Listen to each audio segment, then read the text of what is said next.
I remember sitting in a conference room with Dean Nader and others and listening to Dean explain all the reasons why Ralph Nader should not run.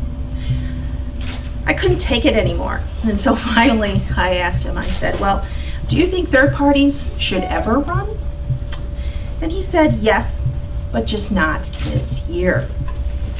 Of course, that is what the two parties always say. If it passes in California, everything here today will be non-existent. What it is, the top two, means only the top two vote getters in the primary advance the general election.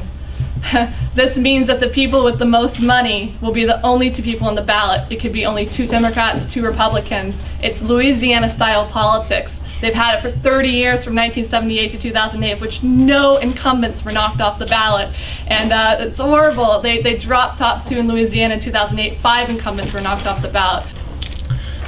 It's a strange reform that California wants to do, from my point of view, from a non-major party perspective, because if anything, it weakens the party system there.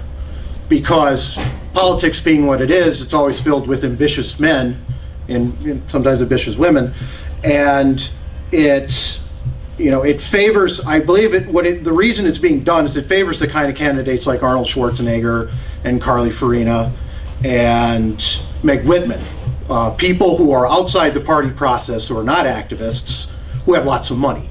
It will be boring politics. There will be no representation. Even the far left, right, Democrats, Republicans are becoming disenfranchised. Now, the American media doesn't like it much either when there's third-party candidates, independents. Even Ralph Nader, who was a household name, could only get 3 minutes cumulatively from the 3 networks in 2000. So that's the American media under the guise of some self-appointed winnowing process, telling the American people who they are allowed to hear and who they are allowed to vote for. The districts have been redistricted into these non-compete zones. Just about the only way we get anyone out of Congress anymore is by stretcher.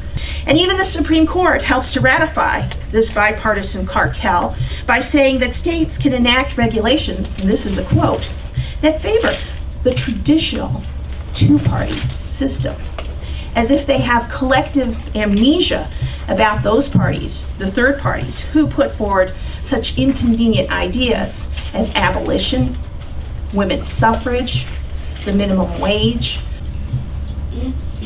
Now, you don't have to vote for a third-party candidate or an independent, but what do you say to defend their rights to exist? And what do you do to level the playing field for them to at least have a chance to present their views and have their ideas considered?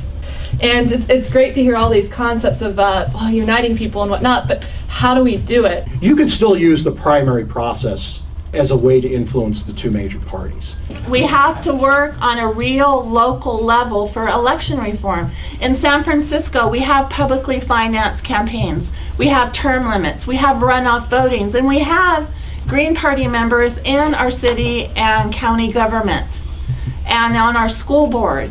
So if we could get it in places like San Francisco and Madison and, you know, Chicago, all of what you would think the more progressive places could be, then the only way it could go would be up.